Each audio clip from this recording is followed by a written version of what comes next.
123 with Colgate and give yourself a future to smell about.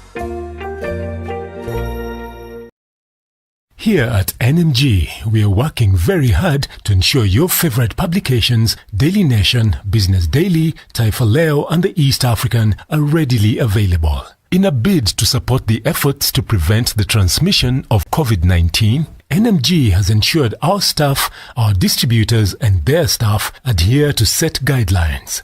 At our printing plant, all staff are required to wash their hands before entering the factory and must be wearing a mask. All workers either change their clothes on entering the factory or wear an overcoat. We are keeping doors open to avoid our staff touching door handles repeatedly. With our automated printing, contact with the newspaper is kept to a minimum, and at the packing process, the staff observe social distancing. Vehicles used to transport the newspapers are disinfected daily before the newspapers are loaded, and our delivery staff all wear masks and wash their hands regularly. Our vendors ensure that they sanitize every time they handle money and wear their masks at all times. NMG is proud to be able to safely meet your information needs. Stay safe, stay informed with our favorite NMG publications.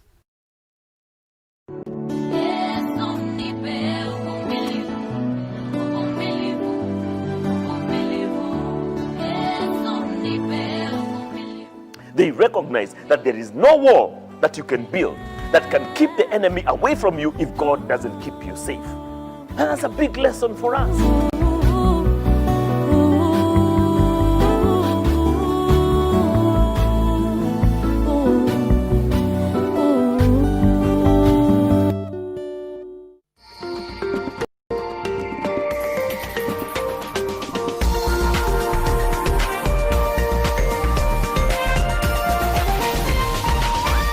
This is NTV.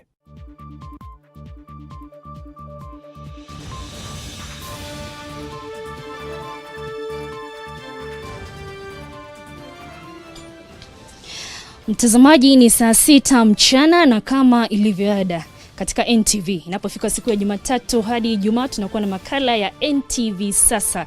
Siku ya leo NTV Sasa inakujia kwa njia moja kwa moja kutoka kaunti ya Uasin Gishu hapa mjini Eldoret. Na kama unavyoona, sijakaa pale studioni, nimefika nje, na siku ya leo tunataka tuangazie mitindo ambayo ipo kuhakikisha pale unapoishi mtazamaji, pale nyumbani panakaa vizuri, panavutia. Kumbuka hizi ni nyakati za corona, hivyo tuna muda mwingi ambao tunakaa nyumbani. Na ili kufanikisha mjadala huu siku ya leo, nimetembea kwa mama mmoja anafahamika kama Moldin Makwata, ambaye kando na masuala yake ya kuwa daktari, anapendelea sana masuala ya urembo wa nyumba. Na kama unavyoona tumefika hapa kwake nje, kabla ya kuweza kupiga hodi tumeona kiti kizuri tu, mandhari mazuri tu, tukaona tuweze kufungua kipindi tukiwa hapa. Lakini sasa moja kwa moja tufike hapa, njoo nami mtazamaji kwa Moldin Makwata. Haya, tuweze kupiga hodi, tuweze kujua Moldin yuko. Moldin, habari yako? Asante kwa kutusubiri. Naona umevalia mask vizuri. Haya, tunge hug nini lakini corona. Asante sana mtazamaji, tuweze kuingia. Pengine niweze kuwafahamisha mgeni wangu siku ya leo. Anaitwa Moldin Makwata, na tutakuwa tukirejea kwake aweze kutueleza mitindo ambayo ipo kuhakikisha pale kwako nyumbani, poe ni jikoni, sebuleni, panakaa sawa na unapendelea. Lakini kwa sasa nataka niwarejeshe kwa studio zetu za Nairobi, ambaye mwenzangu Carlton Jama vile amekita kambi pale. Carlton, unayapi kutoka upande huo wa kaunti ya Nairobi? Asante sana, huyo ni Lois Wangoi kutoka kaunti ya Uasin Gishu. Sasa katika mji wa Eldoret tumeweza kumuona anajibamba, wenyewe wanasema katika lugha ya mtaani. Basi mtazamaji, ni saa 6 zimekatika dakika 4 hivi saa za Afrika Mashariki. Katika NTV Sasa Alhamisi ya leo tutakuwa tunazungumzia suala zima la urembeshaji wa nyumba au upambaji wa nyumba, na hasa mtazamaji, kumbuka katika lugha ya kimombo wanaita interior design. Na ukiangalia siku hizi katika baadhi ya skuli ama katika baadhi ya taasisi wanatoa mafunzo ya interior design. Hata ukapita pale mitaani utaona baadhi baadhi ya maduka zimeweza kuandikwa wanafanya interior design, na ndio karne ya 20 sasa ama 21 watu wanajihusisha na mitindo ya kisasa kurembesha nyumba. Si mambo tu ya zamani, ndio mitindo ya kisasa. Lois na mgeni wake watakuwa wanatupasha mengi kuhusu suala zima la interior design katika mji wa Eldoret, kaunti ya Uasin Gishu. Na mtazamaji, karibu katika NTV Sasa. Hii leo kipindi cha NTV Sasa siku hii Alhamisi tutakuwa tunapata moja kwa moja kutoka Eldoret na mwenzangu Lois Wangoi. Lakini kabla ya hapo mtazamaji, sasa nimpishe Bridget Ngana kutoka kaunti ya Nakuru, ambapo bunge la Senate ama baadhi tu ya waheshimiwa wameweza kukutana katika eneo hilo ama wanakongamana kuhusiana na mawili matatu kuhusiana na uongozi wa nchi. Bila shaka nakupisha Ngana. Asante sana Carlton Jama. Tuko Naivasha, kaunti ndogo hapa Nakuru, lakini kaunti nzima inajulikana kama kaunti ya Nakuru. Na ninajumuika na spika wa Seneti Ken Lusaka, ambaye ameweza kukutana na baadhi ya wenyekiti wa kamati kadha wa kadha kwenye bunge la Seneti kutathmini kazi yao. Kumbuka wamebakisha mwaka mmoja na miezi kadhaa ili waweze kufunga bunge hilo la Seneti tukielekea kwenye uchaguzi mkuu, lakini amekuwa akifanya mikutano hii hasa na viongozi kwenye kamati tofauti kwenye Seneti ili kujaribu kusaidia utendakazi pale katika bunge hilo. Lakini tutazungumza naye pia kuhusu maoni yake kuhusu wadhifa wa bunge la Seneti kwenye ripoti ya BBI ambayo kwa sasa imezua utata. Karibu sana, na tueleze tu ni kwa nini umekutana na wenyekiti wa kamati za Seneti hii leo. Tumekutana na committee yani chairman wa liaison committee, huu ukiwa ni mkutano wa pili tangu ule tulikuwa nao mwaka wa 2018 wakati tu Seneti mpya ilikuwa imekuja. Kumbuka kwamba tumekuwa na mabadiliko katika committees, wenyekiti wa committee karibu 6 zilipata wenyekiti wapya. Kwa hivyo imekuwa ni muhimu iwe kama induction, na pia kuweza tu kukutana kama na wale wa zamani tuweze kuangalia vile committees hizi zimeweza kufanya kazi kwa miaka mitatu hii ambayo imepita. Kwa sababu kazi nyingi, unajua watu wengi hawaelewi kwamba kazi nyingi ya Senate ama ya bunge inafanywa na committees kule nyuma. Alafu yale ambayo yanakuja katika floor of the house ni pengine 10% peke yake, lakini kazi nyingi huwa imefanywa huko nyuma. Kumbuka kwamba kuna vitu kama statements, kuna petitions ambazo huwa tunapeleka kwenye committees washughulikie. Kwa hivyo huu imekuwa tu ni mkutano wa kuweza kuona ni yapi tumefanya, ni wapi tunaelekea, na wale wapya wenyekiti wapya pia waweze kufahamu vile wanatakana kuendesha committees zao. Ukifungua mkutano uliweza kusema kuwa bunge la Seneti litakuwa la umuhimu sana hasa katika kuasisi ama kuchambua ripoti ya BBI. Kwa nini umehisi hivyo? Ukiangalia kwamba hata katika, ingawa mimi ni kama referee katika mambo haya ya BBI, ile nilikuwa ninasema kwamba ukiangalia yale mapendekezo imekuwa ina strengthen mambo sana ya devolution, na katiba ya 2010 devolution ndio ilikuwa muhimu sana ukiangazia, na nyumba ambayo ilipewa jukumu ya kushughulikia mambo ya ugatuzi ni nyumba ya Senate. Kwa hivyo kama nilikuwa nasema kwamba 35% zinaelekea katika vile wamependekeza katika counties, na pia pesa zingine zinaenda katika ward, then itabidi kwamba bunge la Senate liwe na uwezo, liwe na capacity ya kuweza ku-oversight na kushughulikia masuala ya counties vilivyo. Ndio nilikuwa nimetajia kwamba tangu report hii iweze kutoka, kuna committee ile ya justice, legal and justice committee tayari wameketi kuweza kuangalia, kwa sababu kuna report ambayo Senate ilipeana kama Senate. Wamechambua siku mbili zilizopita kuweza kujua yale ambayo Senate ilipendekeza ni yapi yamechukuliwa na yapi hayajachukuliwa. Kwa hivyo ili waweze kuwa sasa kuchangia ile consensus ambayo tunazungumzia, kwa sababu itakuwa ni muhimu kwenda mbele, kwamba vile hata Mheshimiwa Rais alisema kwamba kwenda mbele tuwe na consensus building. Kama kutakuwa na consensus building, hata wakati pengine itaelekea kwa referendum itakuwa ni rahisi, hatakuwa na pingamizi sana. Kwa hivyo hiyo ndio masuala ambayo yanachambuliwa. Mvua imeanza kunyesha, lakini kwa tukimalizia sasa, unakutana na pia wenyekiti wapya. Unasema kuwa sasa umeweza kufikisha wanawake wengi kwenye kamati hizi ama kuwa wenyekiti kwenye kamati hizi. Hii inaashiria nini hasa kwa ugatuzi na kwa mwananchi wa kawaida ambaye anaangalia bunge la Seneti? Nafikiri Seneti imepeana mwongozo mzuri sana kwa upande wa wanawake. Kumbuka kumekuwa na mjadala kali sana, hata kwa saizi kuna nafikiria swala hilo kwenye koti ikijadilia ile percentage ambayo wamama wanatakana wapewe. Kwa hivyo kama Seneti tumeongoza kwa wakati huu tangu Senate hata iwe ya 1963 hatujawahi kukua na mama akiwa ama mwanamke akiwa mwenyekiti wa komiti yoyote. Kwa hivyo kwa wakati huu tuko na senators wa kike 3 ambao wanaendesha, na pia tuko na deputy speaker ambaye pia ni mwanamke. Kwa hivyo ni hatua ambayo tumepiga kubwa, na tunajivunia kwamba tukiendelea hivyo tunataka hata pengine senate ijayo ikiwa na nguvu zaidi, iwe hata na senators wa kike wengi wakiendesha mikutano kama wenyekiti wa komiti hizo. Unasema pale ulipoanza kuwa mwaka huu umekuwa mgumu sana, hasa katika ile kusimamia majadiliano kuhusu fedha za county. Saa hizi unasema kuwa BBI imependekeza kuwa 35% zitaweza kupewa kwenye county. Hii itasaidia kwa njia gani? Na sasa wakati wa msimu wa corona pia mnajadili kuhusu vile uchumi za county zitaweza kurejea kawaida. Najua kwamba wakati huo tumekuwa na mambo ya formula. Unajua kila county ilikuwa inangangana, kila senator alikuwa anangangana kuona kwamba hela nyingi ziende katika county zao, kwa sababu kuna ile formula ambayo ilikuwa ile ileta utata, ile ilikuwa inasema kwamba kuna counties ambazo zilikuwa zinaenda kupoteza pesa. Kwa hivyo kama 35% itapelekwa kule, ni hakika kwamba county nyingi sasa zitakuwa zinapata hela ya kutosha. Najua kwamba tutakuwa na formula zingine, na ile ambayo nimeeleza ni kwamba mambo ya formula ianze kujadiliwa mapema. Hata kama hiyo 35 pengine inapendekezwa, lakini unajua pia katiba inasema lazima kila miaka 5 tuwe na formula mpya ya kuweza kujadiliana vile pesa zinaenda katika counties. Kwa hivyo lazima tuanze mapema. Shida ilikuwa ni kwamba wakati huu ilikuwa, kumbuka tuko half time. Watu wengi wanaelekeza sasa, wameanza kufocus mambo ya 2022.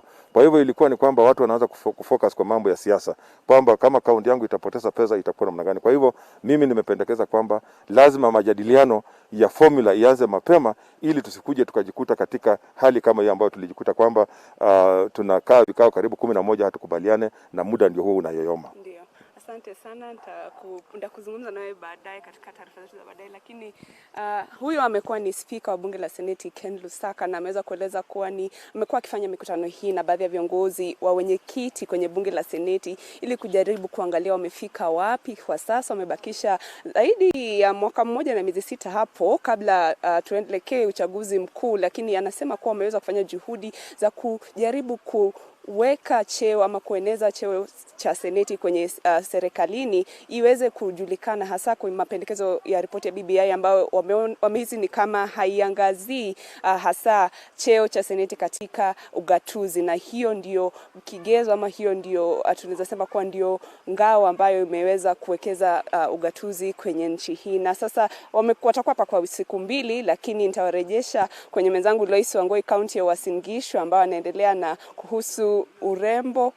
Kumradhi, naelezwa kwa narudisha kwenye hapo Nairobi, studio zetu za Nairobi Cartoon Jama, na tutakuwa tafitilia yale ambayo yanaendelea hapa Naivasha, na ni kongamano ambalo linaendelea kwa siku 2 zijazo.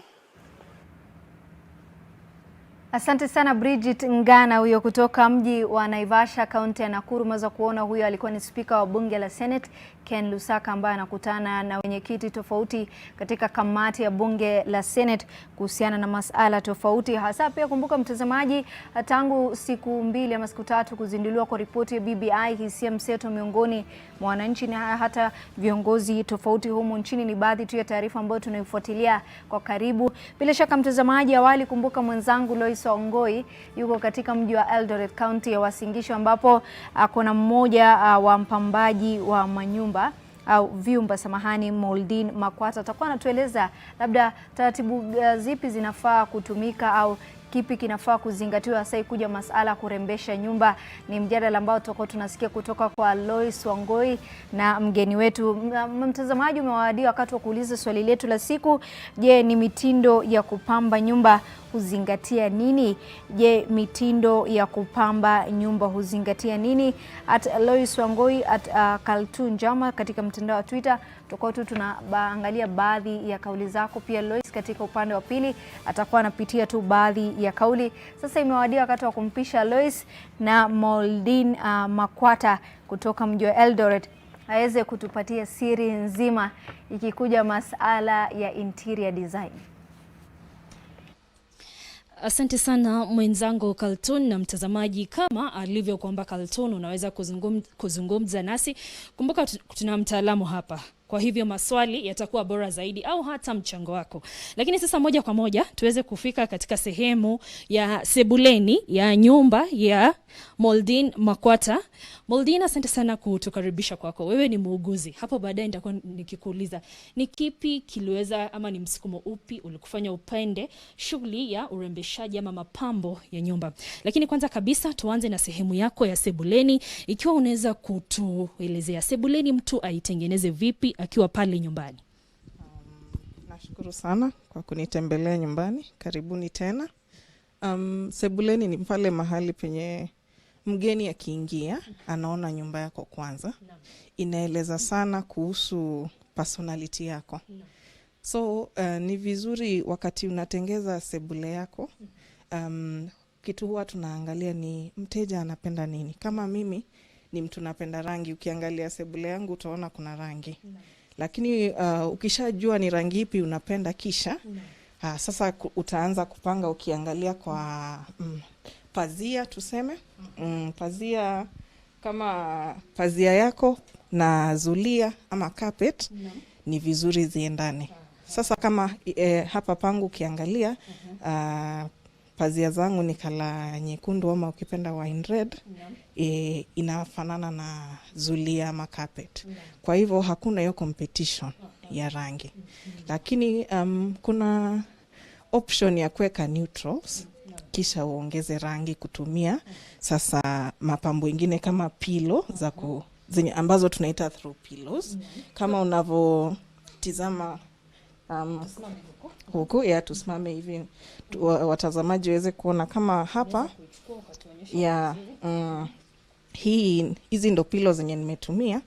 Huwa tunachanganya mara mingi texture tofauti na rangi tofauti, lakini kwa hizo rangi lazima uconsider pazia na zulia. Cha muhimu pazia na zulia. Alafu ni vema viti zako ziwe color neutral. Wakati tunasema neutral, kama zangu unavotizama ni nyeupe. Kwa hivyo inaniruhusu niweke color tofauti bila kuleta hiyo kushindana ama competition kati ya mapambo unatumia. So kukuwa na hivi viti nyeupe, nimeweza kuchanganya. Ukiangalia utaona napenda sana dhahabu, kutumia dhahabu. So accessory color yangu ni dhahabu. So ukiangalia hata pillow zangu kuna dhahabu.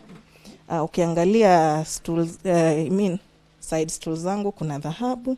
Hata hiyo mapambo yote hata kuna ni ya dhahabu. Na pengine Moldin, umesema kwa masuala ya pazia na zulia rangi zisiwe kando kando, ziwe zinakaribiana. Sasa masuala ya kiti, tunaona kiti chako hakina yani print yake ni plain sasa pengine mtu akiwa pale nyumbani utamueleza kama anapenda kiti kiwe na kurembeshwa, pengine maandishi ama kuchorwa, itakuwaje kwa mtu ambaye anapenda hivyo? Na je, ataweza kuweka zulia yake vipi ili nyumba yake ikae vizuri? Kama kiti chako kiko na pattern, ni vema uweke zulia plain. Ukitizama kiti changu kwa karibu utaona iko na pattern kidogo pale upande huu ya kidogo sana, lakini unaiona ipo. So kama pattern ni ile pronounced ama inaonekana sana, ni vizuri zulia iwe plain, haina miundo ama patterns. Lakini kama kiti chako ni plain kabisa, unaweza ongeza hiyo uzuri kwa kutumia zulia yenye iko na pattern kidogo. Si sana. Lakini katika hiyo pattern lazima tena uconsider pillows zako na pazia. Kabisa. Moldin, tukisonga hapa ni sehemu ya ambapo watu huweka meza. Pengine unaweza kuwekelea vitu zako kama simu au hata chakula. Tunaona umerembesha sehemu hii. Hebu tueleze umuhimu wa kurembesha meza inayowekwa sebuleni. Meza ndo iko katikati ya sebule. So ukiangalia katika masuala ya urembeshaji wa nyumba, mara mingi unaweza pata kila kitu ni kizuri, lakini meza ikiwa kama haijapambwa ama si quality nzuri, inarudisha kila kitu nyuma. So wakati unaweka mapambo yako, unaangalia pia ni theme gani uko nayo, kama yetu ni gold.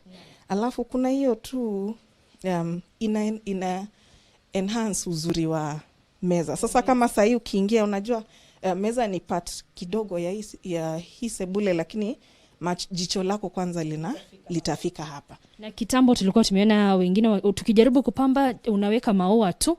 Hapa naona vitu vinaongezeka. Venye Wakenya wanaendelea kukua sahii, unajua tuna internet. So tumeendelea kuerevuka. Siku hizi tunaangalia chenye watu wa nje wanafanya. Sasa sahii tuna kama hii inaitwa kandija, lakini pia ni ya urembeshaji. Iko na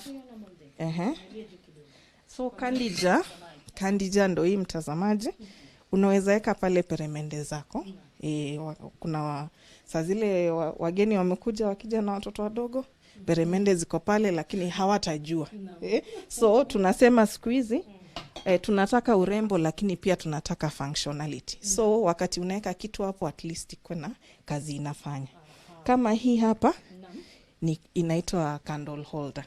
So ikiwa umeme utakuwa umepotea, kama jana umeme ulipotea jana hivyo, unawasha mshumaa wako wa LED siku hizi technology, unaweka pale inakumulikia.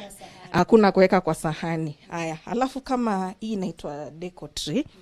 Sijui kama meweza kuiona.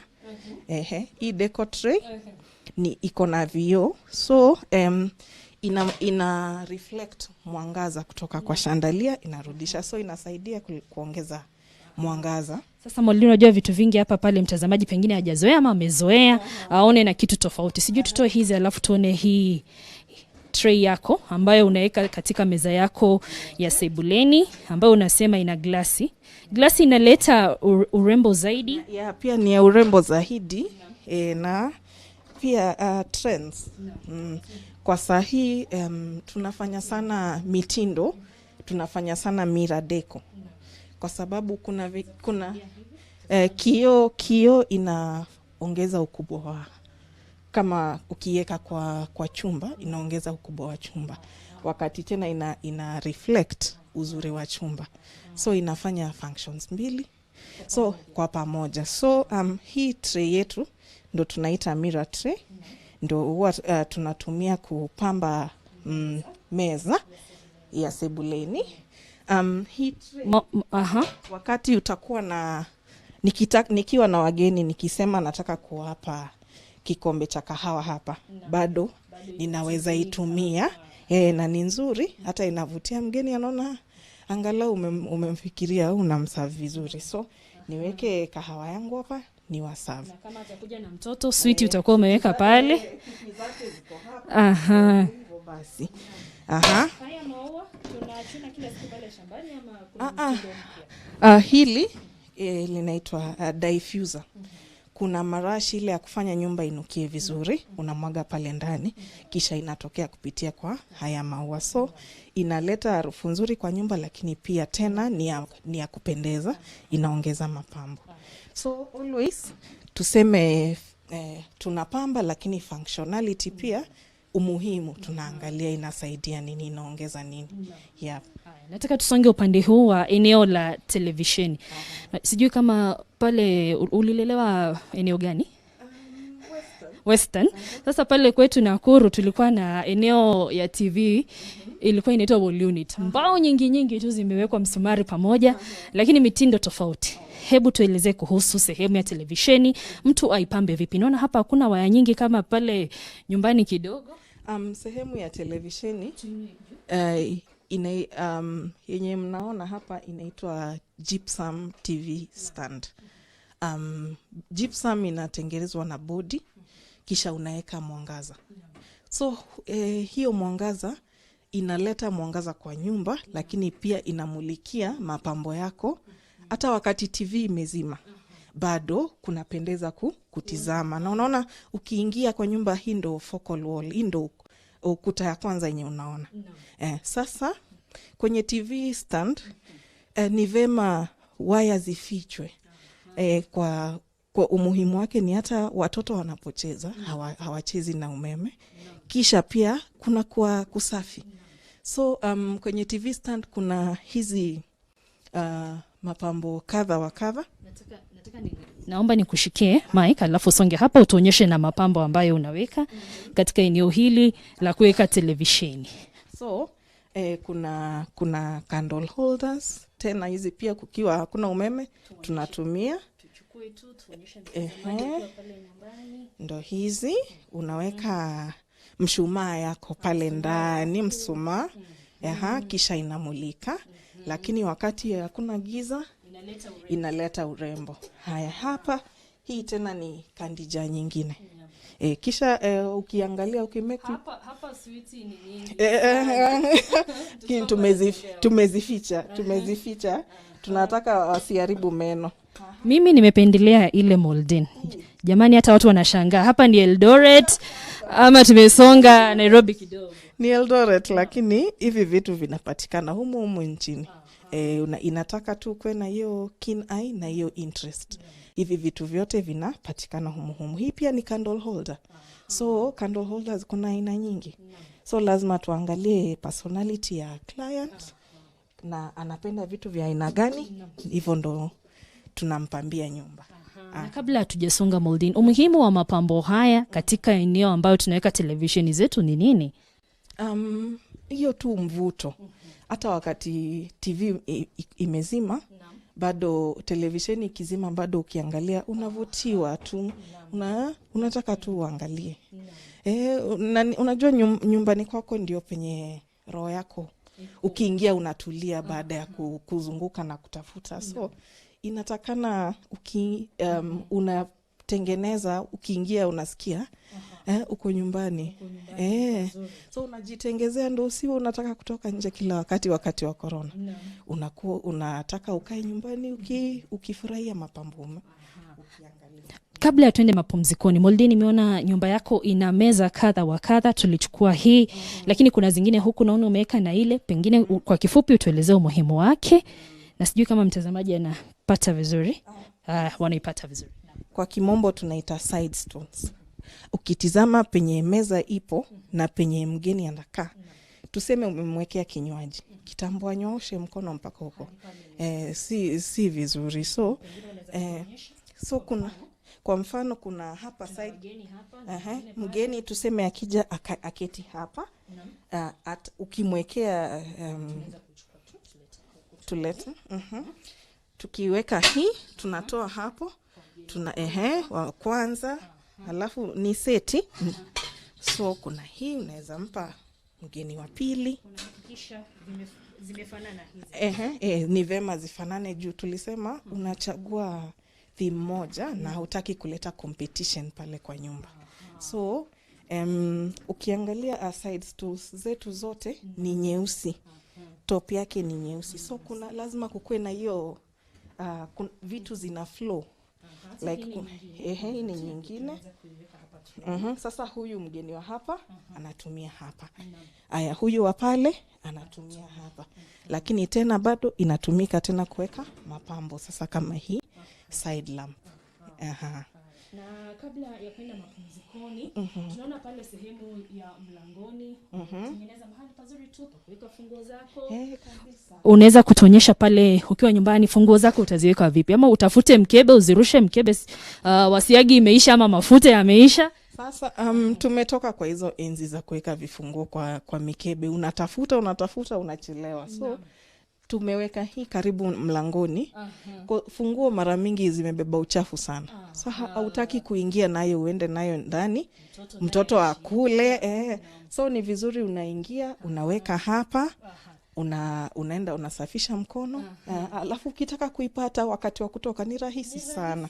Manake watu wengi wanachelewa sana pale kazi. Unataka kutoka uone funguo za gari. Kabisa. So hii inakusaidia. Alafu pia kuna ka shelf kidogo hapa. Ukitaka unaweza ekelea vitu vyako juu, lakini ni vizuri tunasema minimalism. Mambo ya mikebe tumesahau. Mwelekezi wangu hapa Ruth Munyi anataka hiyo sana. Sijui utamwagizia baadaye. Anasema anaweka vifunguo vyake kwa sahani. Zipo. Ruth, tafadhali. Utaipata katika Gold Interiors. Na pengine hapa tunaona kuna sehemu nyingine, tueleze hii sehemu ni ya nini na umeipamba vipi? Hii ni ya kuwekelea, ukitazama viti zangu utaona kwamba hakuna mahali pa kunyoshea miguu. So hii ni footrest. Unaweza nyoshea hapo miguu. Na miguu imefura, wajawazito wenye wamechoka kunyorosha miguu unawaekea hapa kwa footrest. Asante sana Moldin, bila shaka mtazamaji umeweza kuona mengi tu. Pengine tunapoenda mapumzikoni, mwelekezi wangu wa picha hapa aweze kukuonyesha sehemu ambayo tutarejea nayo, ni sehemu ya sebuleni. Ndo hapo sebuleni pake Moldin atakuwa anatueleza amepapamba vipi na kwa nini, na ukiwa pale nyumbani unaweza kufanya vipi ili nawe mahali unapoishi pawe panavutia. Lakini mtazamaji, sasa tunaenda mapumzikoni kidogo tu. Tukirudi nimesikia jumbe zinaingia hapa. Nataka nimuulize Moldin maswali vile ambavyo ukiwa pale nyumbani utaweza kupamba na papendeke. Lakini kwa sasa NTV inakwenda mapumzikoni kidogo. NTV sasa inakwenda mapumzikoni kidogo. Tunarejea muda usio mrefu.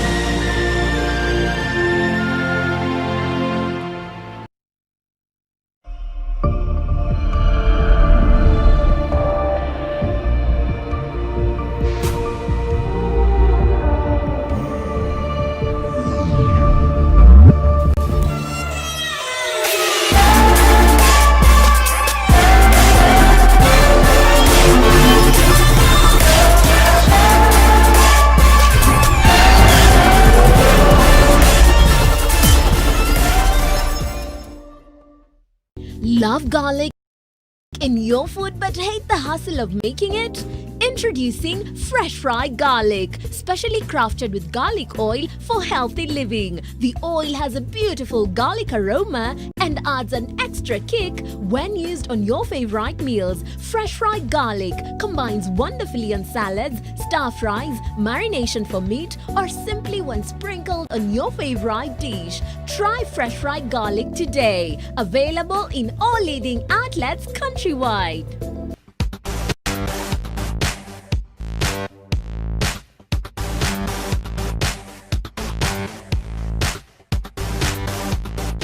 Washing is not equal to cleaning. Cleansoft equals real clean. Cleansoft cleans not just the surface of the clothes, removing stubborn stains easily. Effective antibacterial agent goes deep into the fibers, removing 99.99% of the hidden germ. Congratulations! You are the winner! Linda Assistia Mita na Absa, the official banking partner of the EPL in Africa. Stand a chance to win 1 million Kenya shillings every month when you deposit into your Absa personal or business account. That's Absa. That's Africanacity.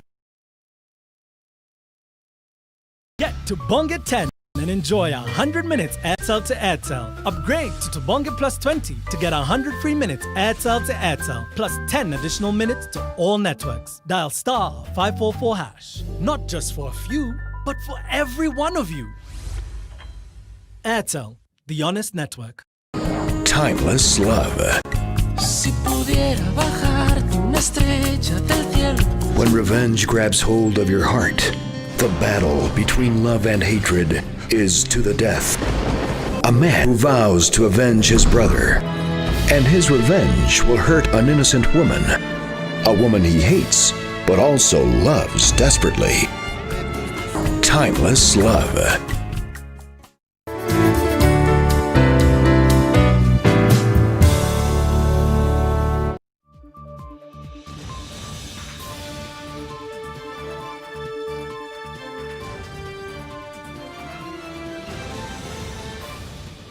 Mtazamaji, karibu tena kwenye sehemu hii ya NTV. Sasa siku ya leo, kama unavyoona, tunazungumzia mapambo ya nyumba. Tunataka ukiwa pale nyumbani, uko unajua utatengeneza sehemu za nyumbani zako vipi, ikiwa ni pale sebuleni, katika sehemu ya mankuli. Kama unavyoona, tumekuwa na dada Moldin Makwata katika sehemu yake ya sebuleni. Sasa tumefika sehemu ya mankuli. Hapa ndipo Moldin huandalia familia yake chakula.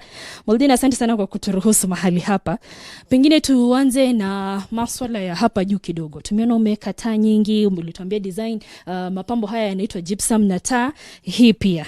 Pengine tueleze umuhimu wa taa hizi nyingi ambazo unaweka kwa nyumba ni upi? Nyumba nzuri, lighting ama taa, mwangaza ndo itafanya uone huu uzuri. Ukitizama table yangu ama meza yangu ya mankuli ni nyeusi. Kisha inamaanisha vitu vingine kando yake yatakana ikwe ya kuonekana. Taa hii ama chandelier ni sana sana mapambo ya mvuto, lakini pia function yake ni iweze kukumulikia wakati baada ya siku ndefu. Hapa ndo nakaa na familia yangu wakati wa mankuli, tunaongea venye siku imekuwa. Mwangaza huu una enlighten your mood. Wakati room iko na hiyo mwangaza, inaleta hiyo mood nzuri. Pengine nikuombe usonge katika sehemu hiyo ya pazia, uweze kutuelezea pazia hiyo yako. Tumeona umeweka rangi mbili, moja ina urembo hapa na pale, nyingine inaonekana ni rangi hiyo. Pengine unaweza kuzirudisha hivi, naam, ili mtazamaji aweze kuona pazia ambazo umetumia. Zile za sebuleni hazikuwa na mapambo kama haya, hizi naona zina mapambo. Nataka uweke tu alafu ueleze mtazamaji mbona umeweka pazia zako hivi, na je ni lipi ambalo mtazamaji anafaa kuzingatia ukiwa pale nyumbani kuhakikisha pazia zake za sebuleni pia zinafurahisha. Nikuombe usonge hapa Moldin. Shukran. Asante. Pazia zangu ni color ambayo inaitwa mustard. Mustard ni color iko strong. Kwa hivyo nilitafuta kitu ya kuirudisha chini kidogo, kutonda. Kwa hivyo iwe nyepesi kwa macho, kwa sababu unajua yellow ni ile color strong. Sasa nikaonelea hii pattern ukiangalia hii pattern inaendana sana na zulia yenye nimeweka hapa pia. So wakati huu mitindo ya sasa tunafanya color blocking na pia curtains nyingi. Unaona tumeweka rangi mbili, ni mitindo. So ni vizuri wakati unapofanya mitindo unakumbuka pia personality yako. Sasa wakati mtazamaji anaweka pazia zake, ana consider ni rangi gani anapenda. Anaweza weka rangi mbili na unaweka plain moja ikiwa ya pattern, ingine iwe plain. Usiweke zote pattern, zitachosha macho, lakini unaweza weka zote plain, inakubalika. Asante Moldina. Upande huu tunaona umeweka kioo hichi, kinasaidia vipi hapa sebuleni? Ukiangalia sehemu yangu ya mankuli si kubwa, kwa hivyo kioo hiki apart from kupamba, inapo reflect inaongeza ukubwa wa room, inafanya chumba hiki kinaonekana kubwa zaidi. So hiyo ndo umuhimu wa kuweka kioo. Naona tayari umeniandalia maji ya machungwa, lakini kabla ya kufika hapo kuna sehemu hii, sijui kama mwelekezi wangu wa picha atapata sehemu hii ambayo umeweka glasi zako na vinywaji. Umuhimu wa sehemu hii katika sehemu ya mankuli ni upi, na mtazamaji akiwa pale nyumbani apambe vipi? Hii tunaita wine cabinet, ama kwa wale hawatumii wine, kuna inaitwa corner cabinet. Wakati tulikuwa tunapanga hiki chumba kulikuwa kunaonekana kuna nafasi hapa. So tukafikiria tutaweka nini hapa kenye itakuwa na mvuto, tena itakuwa functional. Sasa nikaona wakati ninatumia mara mingi nina seti meza yangu natumia hizi glasi, so hili niziweke karibu penye ninazifikia, lakini pia kabati hii at the same time inaleta huo mvuto. Yeah. Moldin, tukimalizia sehemu hii kabla ya kufika jikoni na kisha chumba cha kulala, nataka utuelezee hapa mtazamaji akiwa pale nyumbani apambe vipi, apange vipi? Hapa kwenye meza ya mankuli kuna hiki kitambaa tunaweka katikati. Unaweza ita rana kwa kimombo. Rana inasaidia kuongeza huo mvuto, lakini pia wakati unaleta chakula chako utapanga hapa katikati. Halafu kuna centerpiece. Unachagua kifaa kizuri cha kuleta mvuto iwe kama centerpiece. Ndo unaweka katikati.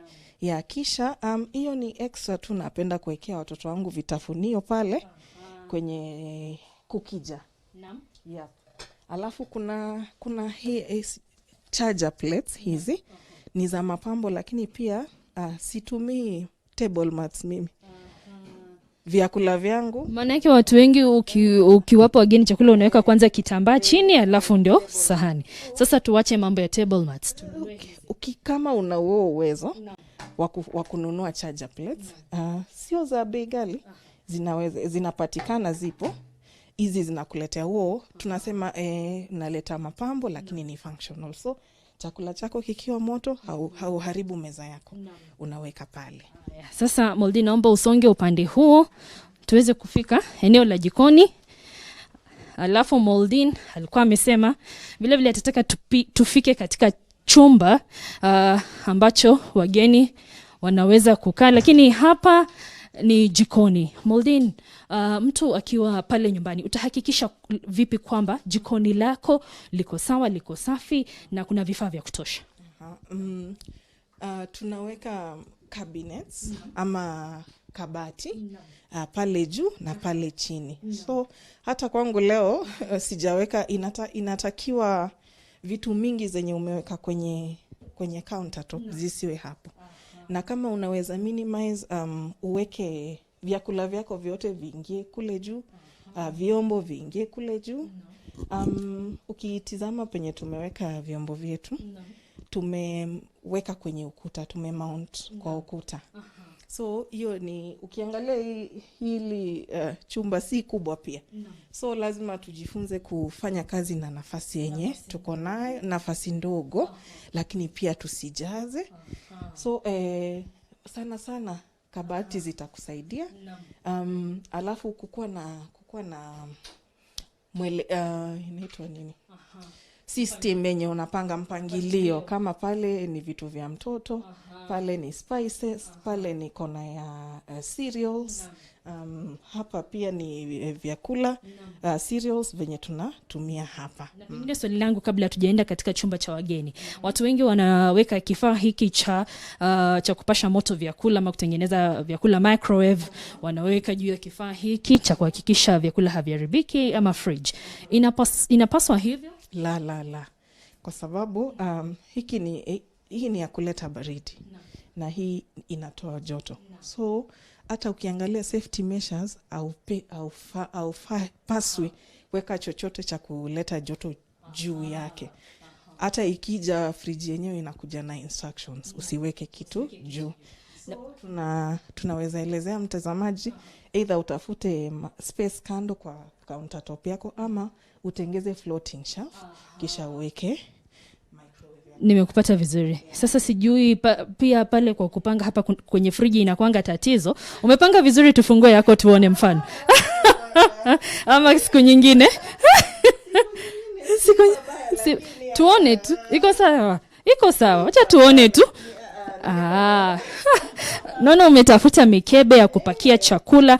Umuhimu wa kuhakikisha friji yako imepangwa vizuri ni upi? Unajua chakula ndo kiko hapa. Sasa usafi ni muhimu. Na hiyo mimi napenda kupanga vitu ilete mvuto. So rangi tofauti. Hata ukiangalia mikebe yetu ya kuweka vyakula, rangi yake ni ile ya kuvutia. So ni vizuri tusiweke vyakula kwa makaratasi. Tununui, unaweza pata mikebe kama haya, kama hii. Ukimaliza chakula chako kikibaki, unaweka, unafunika. Cha muhimu ni kwamba iko na vifuniko. Na kama mtazamaji anaweza pata za glass, hata tunashauri glass bora zaidi. Ninatumai mkinitembelea next time mtavipata. Sasa Moldin, nataka tuende katika chumba cha wageni. Sisi leo ni wageni wako, lakini hatulali hapa. Lakini kama chumba kitanifurahisha, nitaomba ruhusa pale nyumbani. Nikubalishwe niweze kukaa huku leo. Mtazamaji, hiki ndio chumba cha wageni hapa kwa Moldin. Moldin, utatuambia umuhimu wa chumba cha wageni ni upi? Pengine nikwambia usonge hivi kidogo ili tupate picha safi. Karibuni. Chumba cha wageni, sisi ni Waafrika. Mara mingi tutapata wageni. Mgeni akitaka kuamua alale, ni vizuri ukuwe na mahali pake pa kulala. Tayari si eti unakimbia unachukua mattress unaweka chini ndio unataka mgeni alale. Sasa chumba hiki ukitizama kiko chini, downstairs. Kwa hivyo mgeni, wakati mmekaa na mgeni, yeye anatoka aja zake, anaingia hapa, hainterfere na mtu mwenye ako pale juu. Lakini kitanda chake kiwe kimeshatengezwa, yeye ni kukuja kufeel at home. Na Moldin, hapa tunaona umeweka zulia ya rangi ya buluu hivi. Alafu kitanda chenyewe kina kala yake na vile vile malazi yenyewe na taa. Je, unapanga vipi? Unaamua vipi sehemu ya malazi iwe rangi fulani ama kitanda kiwe kinakaa cha design fulani? Unachagua vipi? Sana personality yangu ni ya rangi venye nimekuelezea. Kisha hii room ukiangalia jinsi kitanda kimekaa, mwangaza hauingii tena mwingi. So ilibidi nitafute malazi yenye ina hiyo mwangaza ya kuonekana. Kisha kwa sababu ukiangalia kitanda ni cha grey ni kala gani?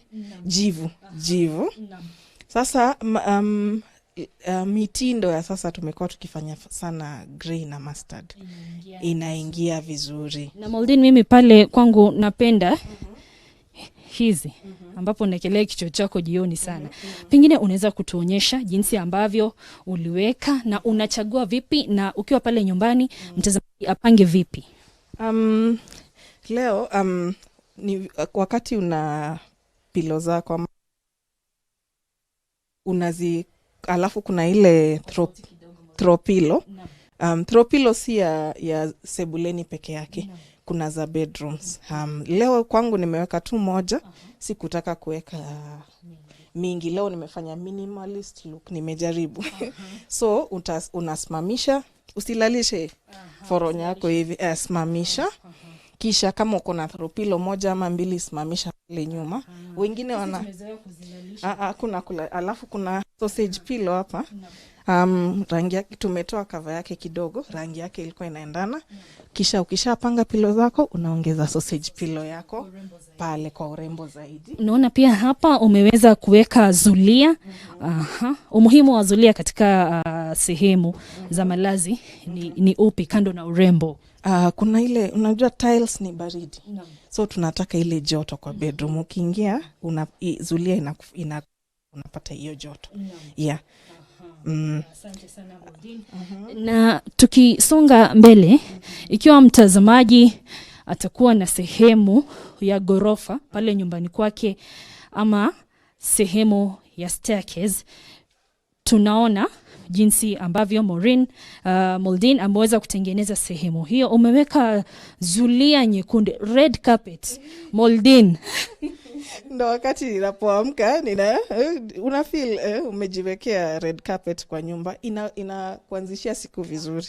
Lakini function yake sana ni other than urembo, ni hiyo baridi. Alafu pia ni hizi tiles wakati mwingine inaua mtelezo, haswa maji yakimwagika. So hii inazuia huo mtelezo na pia kuleta joto kwa nyumba. Niko na watoto wadogo, mara mingi wanataka kucheza hapa, sasa hii inawapa joto. Hivi pengine kuna vyumba vingine juu, na chumba gani ambacho tunaweza kutembelea hapo juu. Tunaona pia hapa kuna maua mapambo katika sehemu ya katika kona hii kuna hii inaitwa console stool. Nimeweka tu pale kwenye kona kuongeza mapambo. Na mvutio wakati unapanda kwa red carpet yako. So penye kwamba uko ikulu hii ndio ikulu yetu. Hapa ndio ikulu yetu sasa. Vyumba vyetu vya kulala viko hapa. Lakini pia kuna chumba kimoja ambacho wanangu wanatumia kama mahali pa kuona TV wakiwa peke yao. Ungependa tuingie hapo kwanza? Kabla ya kuingia katika chumba cha kulala, tuingie hapo kwanza. Wacha tumsubiri mpige picha wangu. Tumsubiri kidogo. Sasa hapa ndio TV room. Wanaita almaarufu TV room. Watoto wangu wakati wanataka kama tunataka kukaa peke yetu kama familia mbali na wageni, tunakuja tunapumzikia hapa tukitizama TV wakati tunapiga gumzo. Ama ukiwa na wageni wako unaweza kaa nao huko chini, lakini watoto wakwe na nafasi yao pia kutizama televisheni. Sasa nataka nikupe dakika mbili nikupe hichi kipaza sauti. Usonge tu ukielezea viti, zulia, pazia na televisheni yenyewe. Hii room hatujapamba sana kama pale chini. Lakini bado tunaendelea. Nyumba yetu hii tunasema work in progress. So hapa kuna TV na stand yake. Kidogo mapambo kiasi tu. Alafu kuna speaker za vipaza sauti.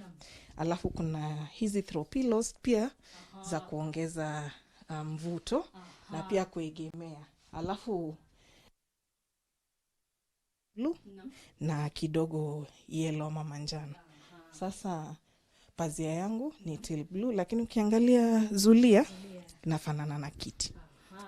So ni kuenda tu pole make sure hiyo theme iko related. At least uwezi chukua color just from anywhere na ukuje weke ni mbali lazima zina uwiano fulani. Moldin, muda hunasi, lakini siwezi kutoka hapa kabla hatujamuonyesha mtazamaji. Wanasema kama pale ni TV room, kama pale ni chumba cha wageni, na je chumba chake cha kulala kiko vipi? Sasa nataka tuweze kwenda tu haraka alafu tumpe mtazamaji picha tu tunapofunga kipindi, waone Moldin analala vipi. Naona mwelekezi wangu anapambana kabisa kufika hapa. Moldin, uwanjani wako sasa. Jamani, kitanda hiki jamani kinapendeza mtazamaji. Kinapendeza sana. Pengine tuonyeshe, nikupe pia usukani, utupeleke katika bedroom yako. Karibuni, hapa ndo chumbani pangu. Kitanda changu hiki hapa. Kinaitwa mirrored bed.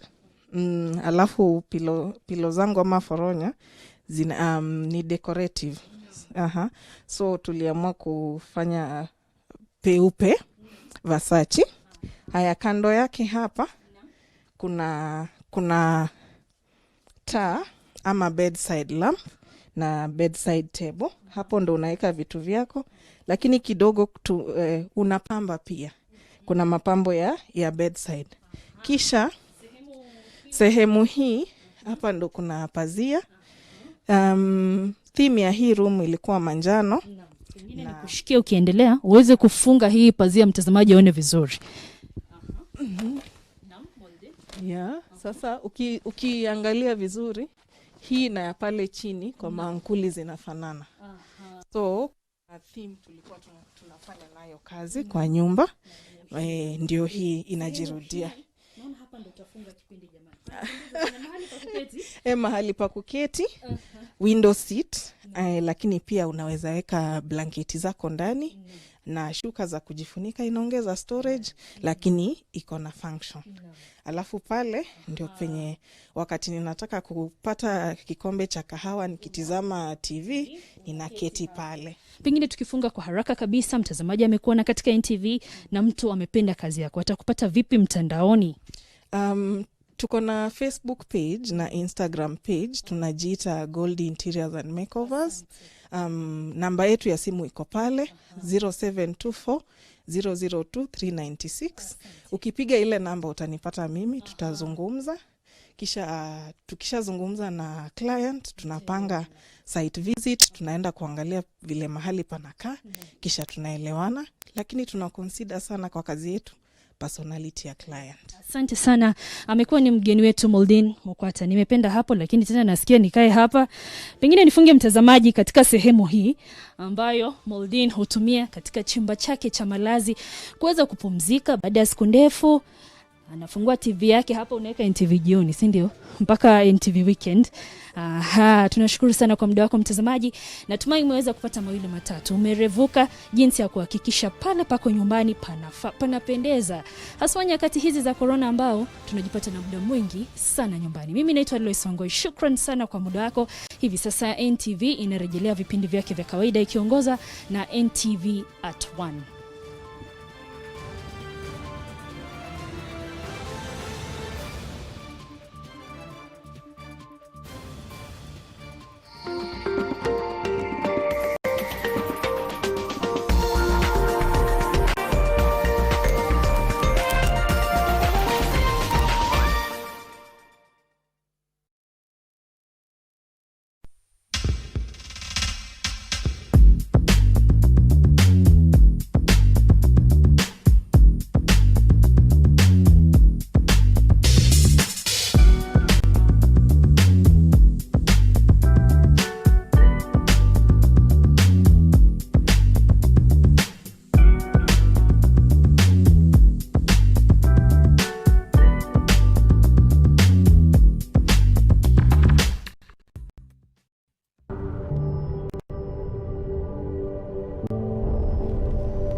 Beat sensitivity pain fast with Sensodyne Rapid Action for clinically proven relief in 60 seconds.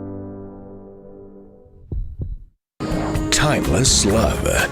Si pudiera bajarte una estrella del cielo.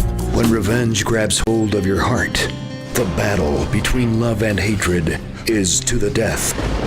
A man who vows to avenge his brother, and his revenge will hurt an innocent woman. A woman he hates, but also loves desperately. Timeless love. On Unscripted with Grace. I've read stories about women who killed their kids. That was not me, I don't know. Everyone has unscripted moments in their lives that can forever change them and who they could become in the future. They were beating me in front of my mom's and my grandparents' grave. I remember the time he beat me so much, I thought I was going to die. We'll take it a step further and talk to an expert to give us some necessary insight on what to do when life happens. Join Grace Musalame this Saturday from 8 p.m. only on NTV. The procedure of reporting assets to Unclaimed Financial Assets Authority. Write an email to holders@ufaa.go.ke to request your profile to be created. Unclaimed Financial Assets Authority. Receive, safeguard, reunite. Huyo jamaa unaangalia hapo unamdespise atiana form. Hey, shida. Mungu halali. Kuna day utapatana na yeye ameomoka mbaya. Gari ni ile nono. Na life inamwendea fiti.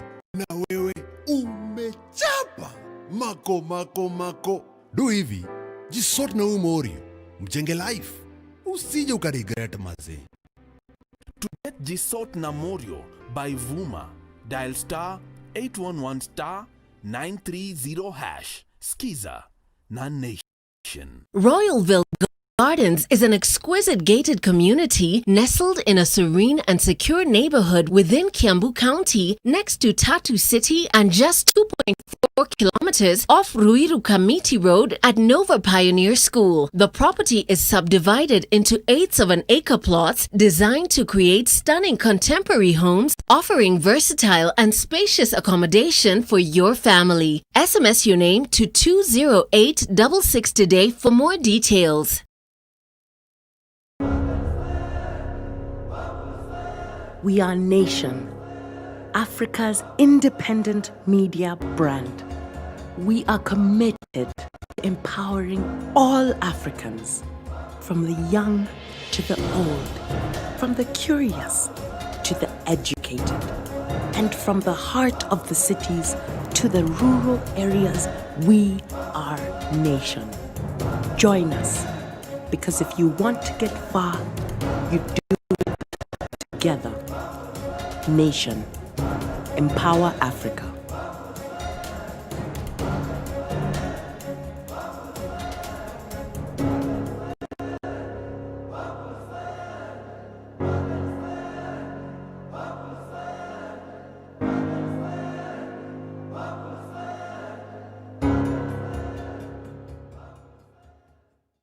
That's when she replied, "Give me one good reason to stay with you."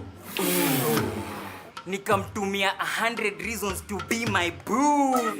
Akanisho unabonga sana kwa text, lakini in real life when I'm timid. Hapo nika get minutes ya kupaint picture vivid. Akasema ati I'm in demand. Unadhani DM yangu ni MT? Kumbe nilikuwa nishasotiwa na 100 MB.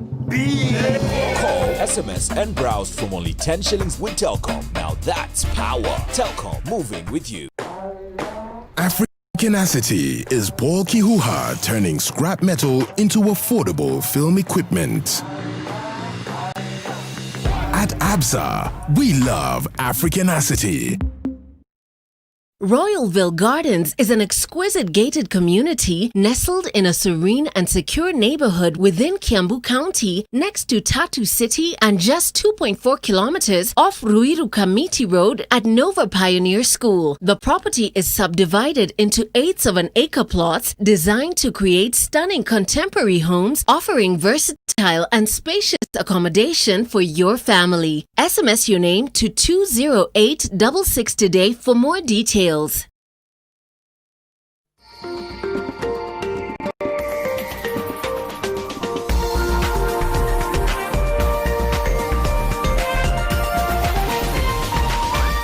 This is NTV.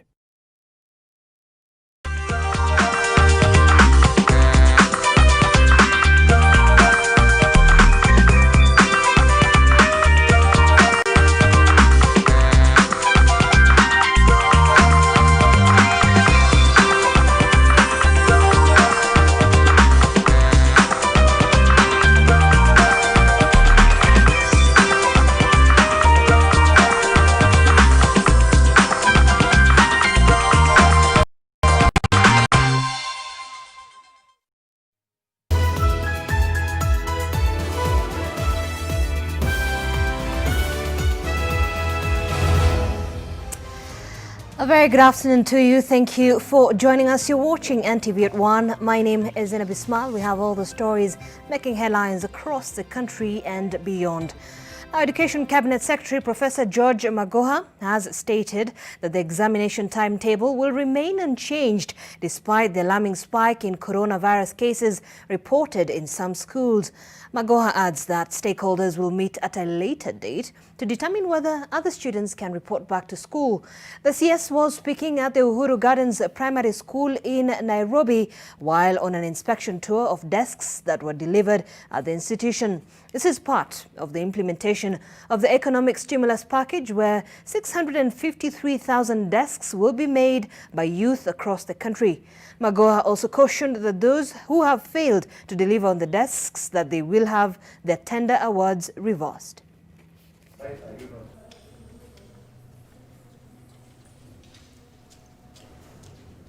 As far as the spiking of COVID is concerned, yes, it is spiking. It's not only spiking in this country. And what we are grappling with is, do we open for the other children or not? In terms of the examination timetable, there are no changes because, like I said, we are not planning for now to shut down because of the COVID. One man from Chokanjiru area in Nairobi lost his life this morning when he was hit by a vehicle as he ran away from a police who wanted to arrest him for not wearing a face mask. Residents of Choka reiterated by blocking the road. Naoma Sampao has that story. What started as a normal morning for Omar and his brother took a sad turn real quick. The two were making their way to a construction site where they worked to put food on the table for their families. On the way, they were accosted by a police who wanted to arrest them for not putting on face masks. Tunaenda kazi, tukafika hapo juu, askari mwingine akatuita, akasema tuna mask. Tukakumbuka hatuna mask. Tukatembea haraka tukaenda. Tukakuja haraka hivyo, kufika hapa nyuma tunaona pikipiki inakuja mbio. Kuona hivi ni askari akanishika mkono. Mimi nikatoka mbio hivi. Kutoka mbio hivi, kufika hapa hivi. Huyu jamaa akacross barabara, huyu askari akamkimbiza mbio, mimi nikaenda upande wa hii bandi nyingine kaingia kwa ndani huko.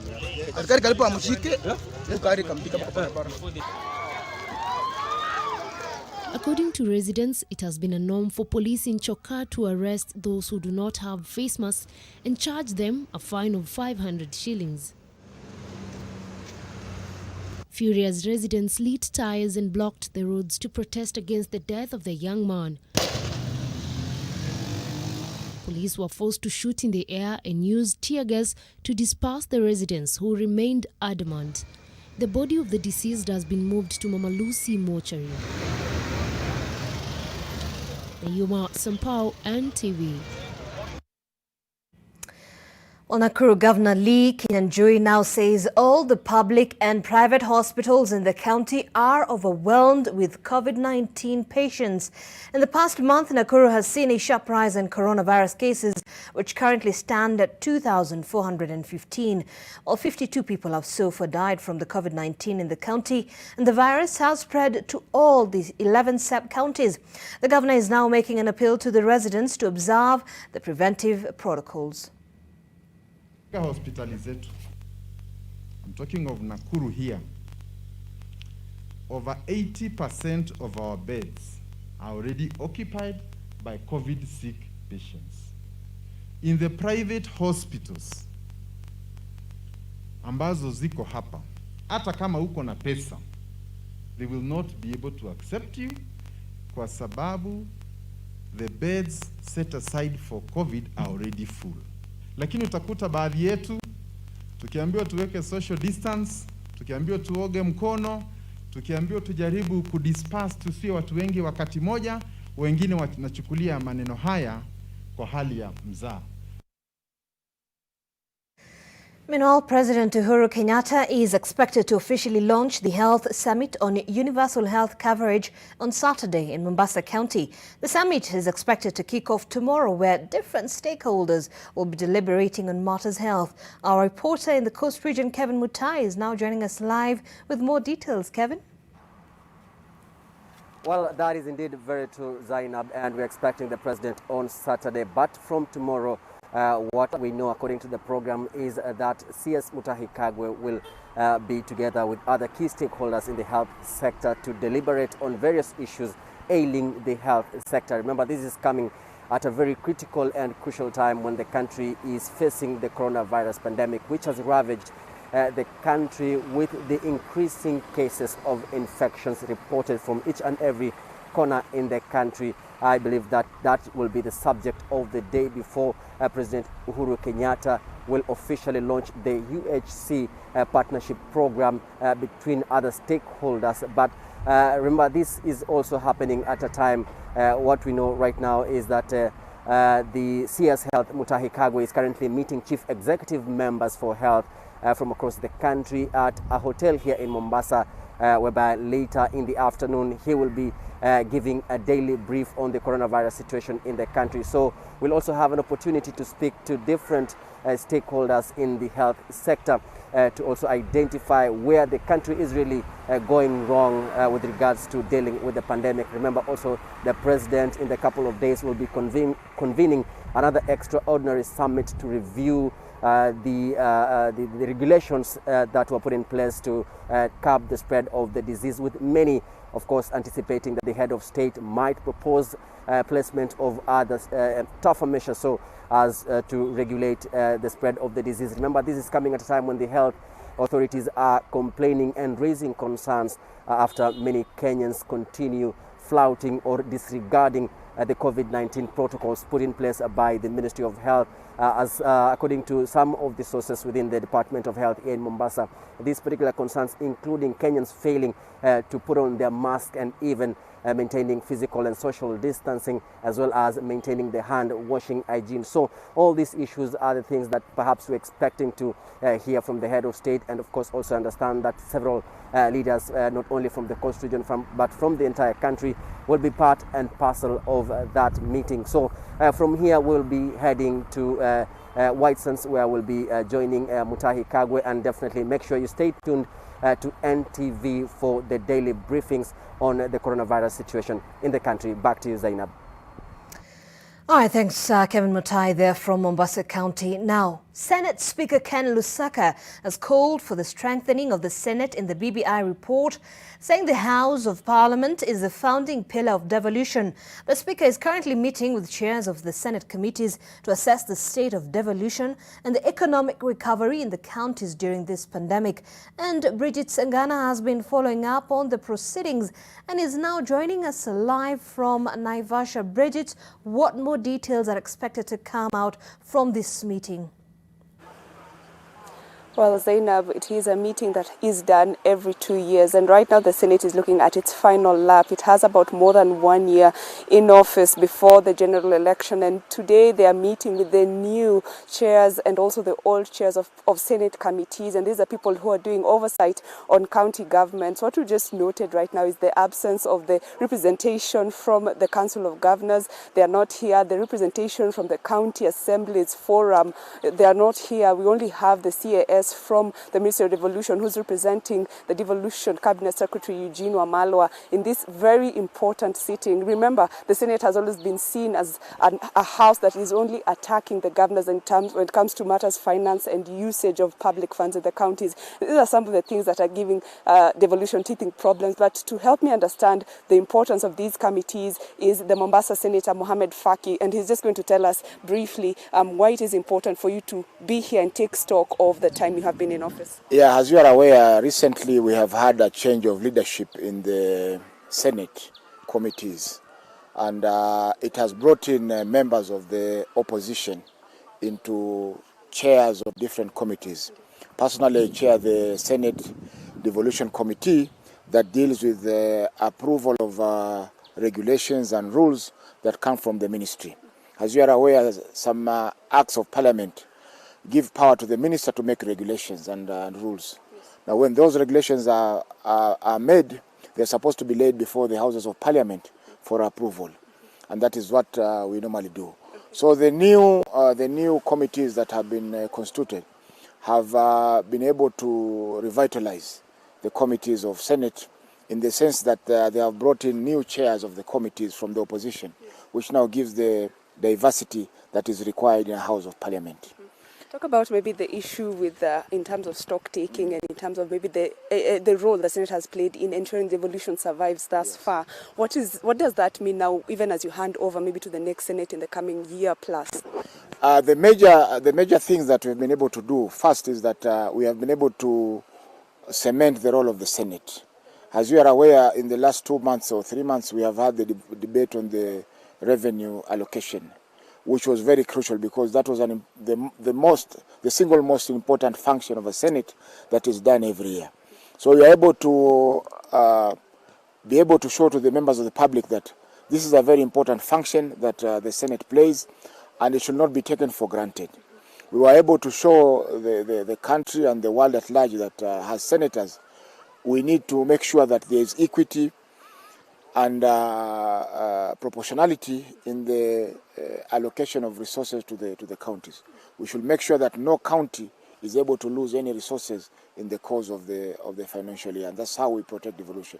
Secondly, we have been able also in the various committees. Previously, I was serving in the Public Accounts Committee. We were able to summon several governors in all the 47 counties and be able to examine the accounts with the assistance from the Auditor and Controller General.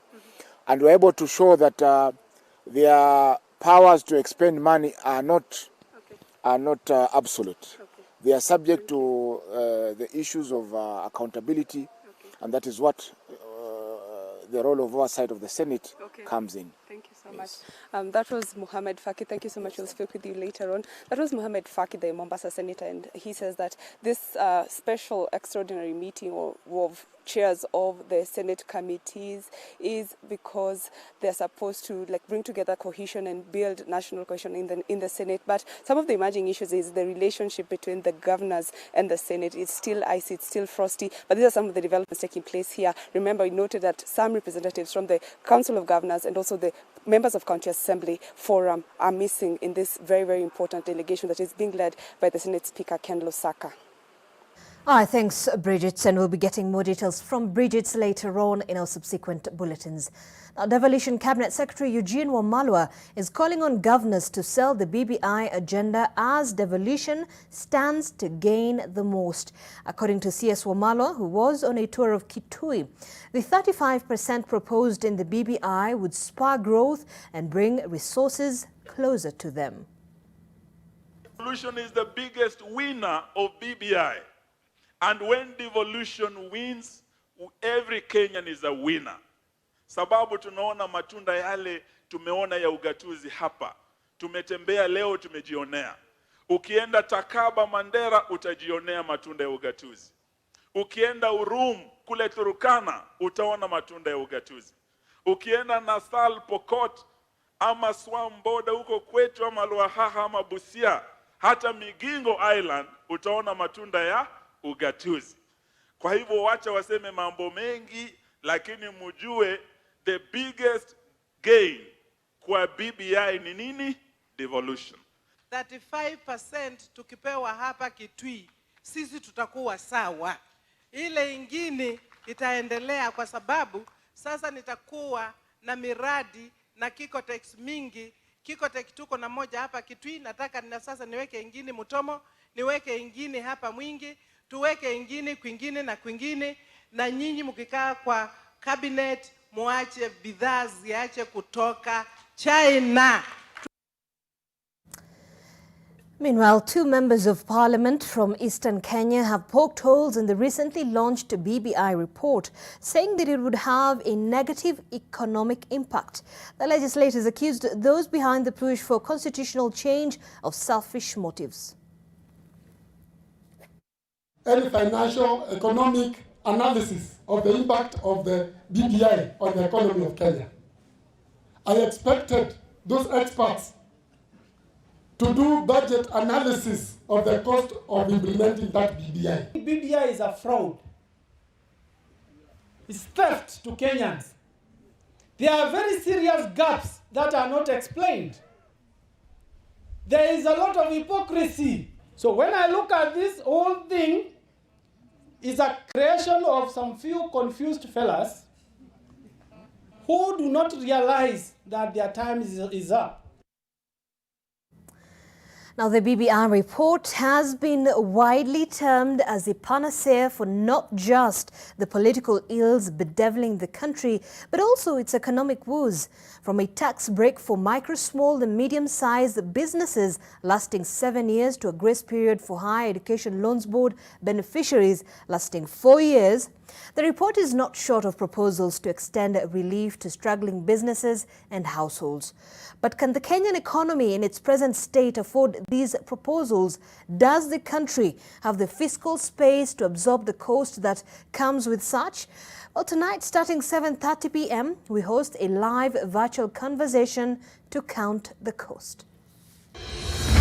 Counting the cost of the BBI economic proposals, which will give the youth and small businesses a 7-year tax holiday once you start your business. Can the country afford the raft of proposals contained in the report? Especially on matters to do with young people, how we can assist them with Higher Education Loans Board and give them a moratorium. Can the BBI report be used to streamline Kenya's public finance management architecture? I strongly recommend that in the document we can underpin the need to tame our public debt. This Thursday, NTV hosts a live virtual conversation focusing on the salient issues on BBI's economic proposals. All right, and you certainly do not want to miss that conversation. Time for a short break here on NTV at 1. We'll be back with more.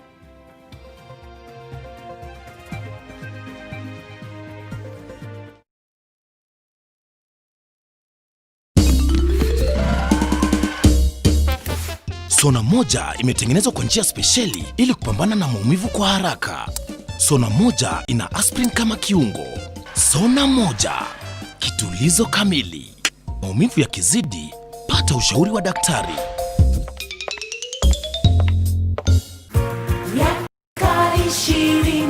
Safari anza ya kutuunganisha kama Wakenya.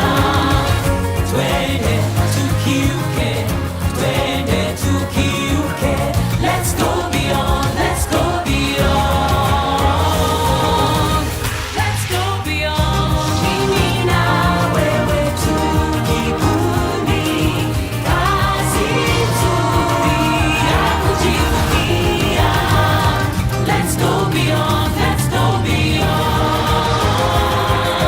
Kwa juhudi na matumaini, twaelekea kesho pamoja. Twende tukiuke, twende tukiuke. Safaricom. Maji mdosi wangu ametupa simu yangu ndani ya maji. Mdosi wako kwa sawa? Nkirota ameniambia ajui na akimpigia simu ashiki. Hey, guy, what the?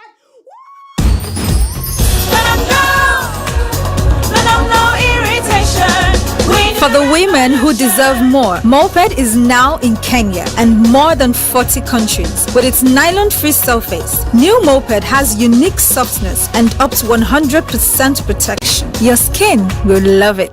New Blue Band mayonnaise. Made from natural ingredients with omega-3 and 6 to enjoy long-lasting freshness and natural taste unlike any other mayo. Grow healthy and happy kids with New Blue Band mayonnaise. Timeless love. When revenge grabs hold of your heart, the battle between love and hatred is to the death. A man who vows to avenge his brother, and his revenge will hurt an innocent woman, a woman he hates but also loves desperately. Timeless love.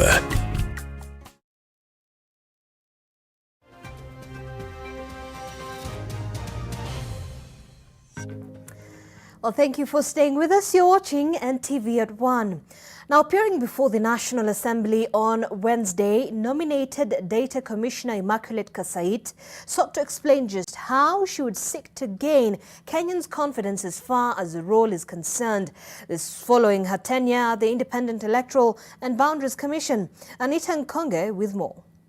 Immaculate Kasait, do hereby swear to testify on all matters in question and tell this committee the truth, the whole truth, and nothing but the truth.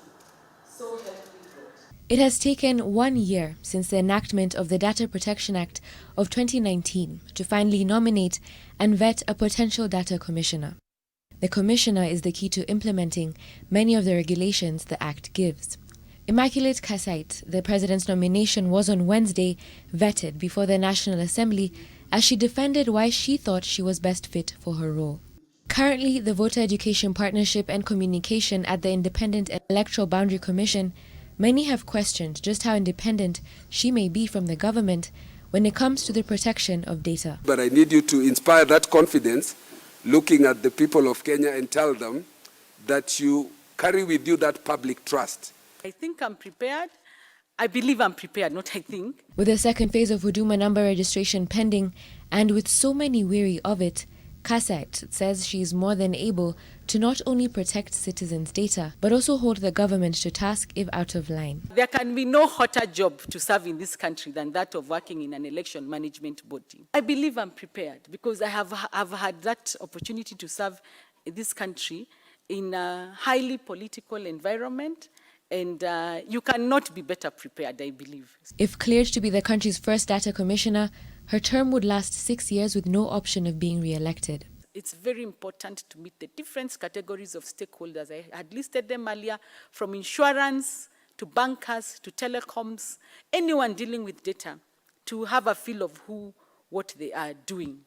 Two, of course, as a new office, they do not have a budget. So, and of course, in terms of budget, it would be important to come to this committee. Public awareness as well will also be expected, amongst numerous other tasks she's expected to implement. Anita Nkonge, NTV.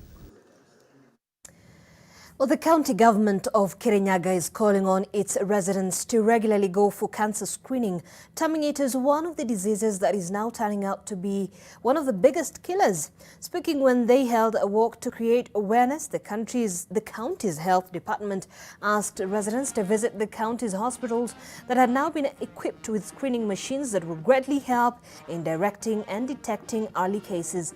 The walk was graced by survivors who say early and regular screening played a critical role in early diagnosis and treatment, as their cases were either detected at stage 1 or 2.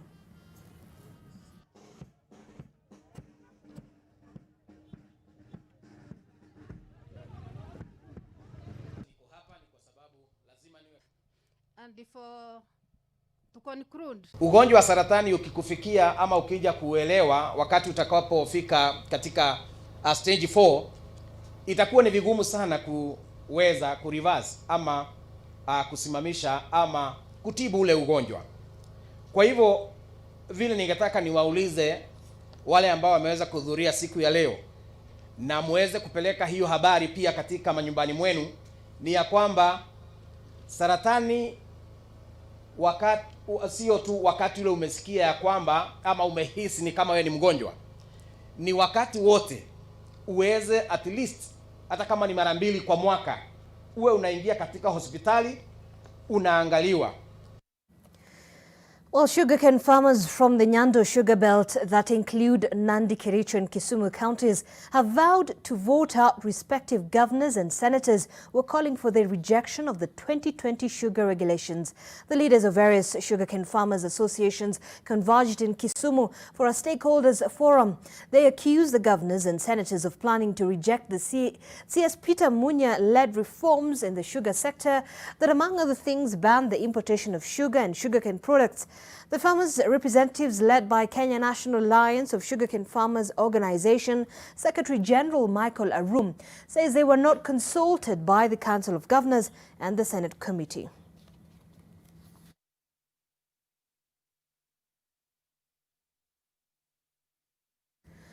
Well, away from that, and in other stories making headlines right beyond our borders, Tanzania's National Electoral Commission has begun counting votes of the just concluded and hotly contested presidential election.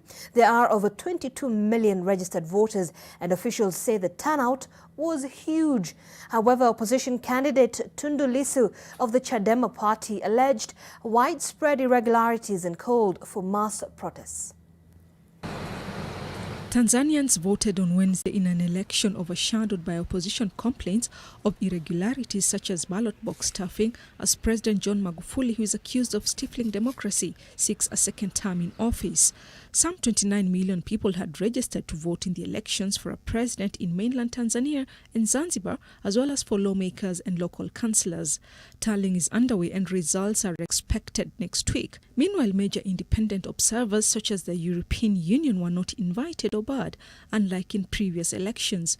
In a Twitter post on Wednesday, top opposition candidate Tundu Lissu of the Chadema party alleged widespread irregularities as voting got underway. Having survived an assassination attempt in 2017, Lissu returned from exile this year to challenge Magufuli.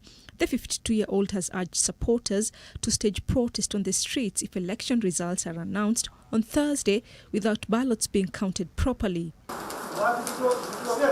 The other major opposition party, ACT Wazalendo, which reported deadly violence ahead of the vote, said its polling agents witnessed ballot box snatching by security agents, ballot box stuffing, and voters turned away by authorities who said ballots had run out. That we have discovered in different polling stations, we have seen these ballot papers, and we have caught some people with these papers. One person has been given a lot of papers like this. Our agents are kicked out from the polling station without any genuine reason. The Electoral Commission, in a statement after polls closed, said that allegations of irregularities circulating on social media were not true. The Commission had not received any formal notification of alleged fraud. Results declared by the Electoral Commission cannot be challenged in court, bringing urgency to vote monitoring efforts, but the opposition said observers were turned away from scores of polling stations on Wednesday. The president, who is expected to win a second term, is also accused of downplaying the coronavirus pandemic, declaring it defeated through prayer.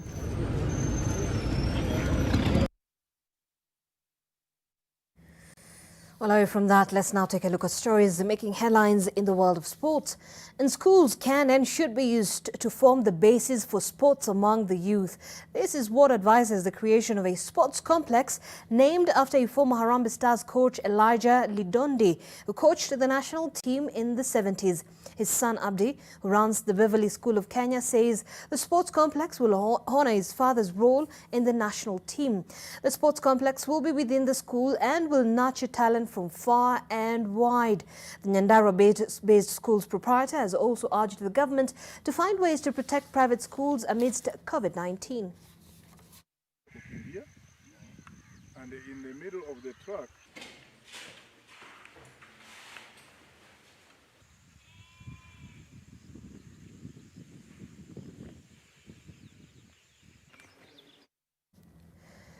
.50 coaches have been certified after participation in a CAF D coaching course that ended on Wednesday in Luanda constituency.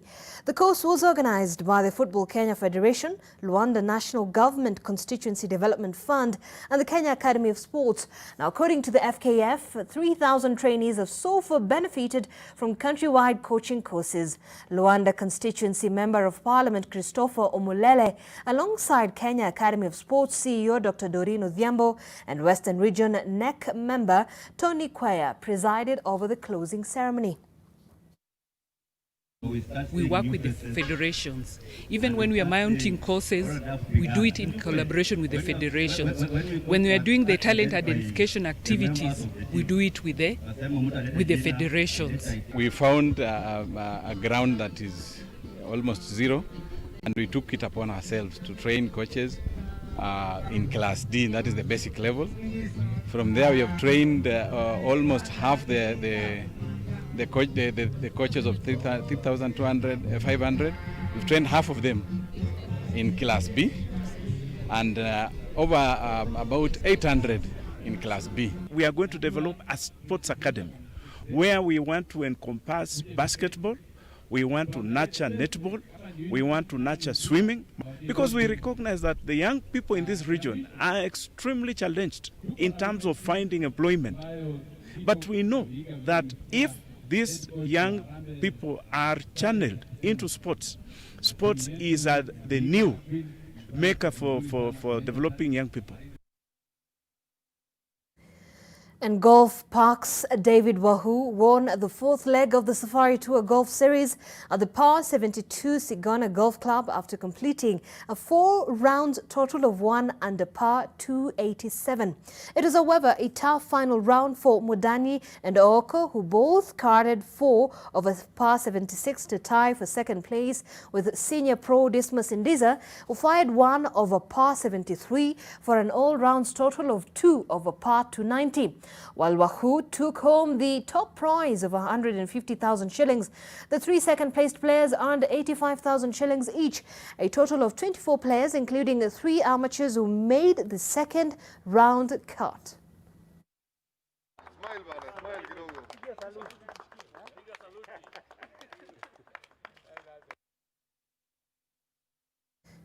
And Ahmad, who confirmed that he will seek a second mandate as Confederation of Africa Football President. The election is slated for March 2021 in Rabat in Morocco. The Malagasy politician's reign at the CAF has been dogged by controversy. The organization has been accused of misappropriating up to $20 million in an audit sanctioned by FIFA, according to a report that was leaked in February. Ahmad himself is the subject of an investigation probing his role in the award of a tender for the supply of sportswear equipment for the 2017 Africa Cup of Nations. Ahmad has denied any wrongdoing. He scored a stunning victory 3 years ago over Issa Hayatou, a Cameroonian who had ruled Africa football for 29 years.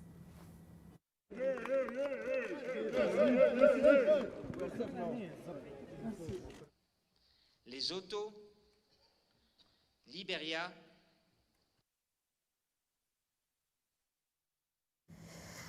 And Marcus Rashford came off the bench to score a hat-trick as Manchester United thrashed RB Leipzig 5-0 in the UEFA Champions League Group H match played at Old Trafford. Teenage forward Mason Greenwood put United ahead in the 21st minute when he scored his first goal in the competition.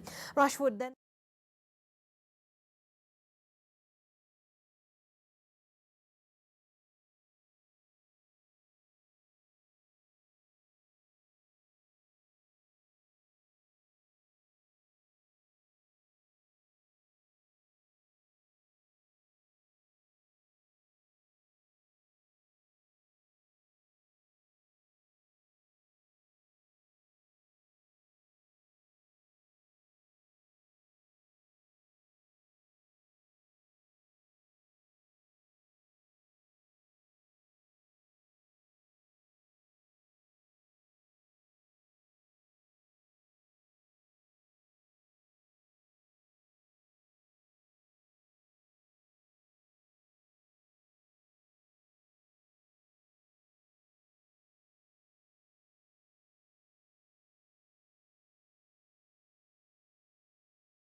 many thanks for keeping us company. More news, of course, later on in our subsequent bulletins at 7 p.m. and 9 p.m. My name is NTV Smile. Do have yourself a lovely afternoon and stay safe.